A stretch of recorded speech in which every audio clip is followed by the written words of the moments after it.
అక్క మహాదేవి తన ఆకలిని కూడా శివునిపై భక్తికి సాధనగా ఇలా మార్చుకుంది. అక్క మహాదేవి శివుడిని ప్రార్థించిన ఈ వచనం ఆమె యొక్క పరమ వైరాగ్యాన్ని సూచిస్తుంది. తన శరీరం ఆకలితో అలమటించినా కనీసం ఆ సమయంలోనైనా శివుడిని మర్చిపోకుండా ఉండాలని ఆమె శివుడిని ప్రార్థించింది. అక్క మహాదేవికి పరమశివుడు అంటే అచంచలమైన నిశ్చయం. ఆమె శివుని కోసం ప్రాపంచిక సుఖాలను అన్నీ త్యాగం చేసింది.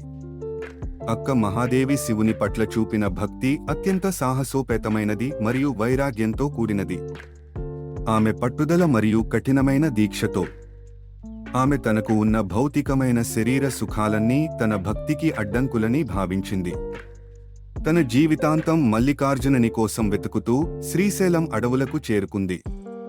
అక్కడ కదలివనం అనే ప్రాంతంలోని ఒక గుహలో కఠోరమైన తపస్సు చేసి చివరకు జ్యోతిర్లింగంలో ఐక్యమైందని చెబుతారు.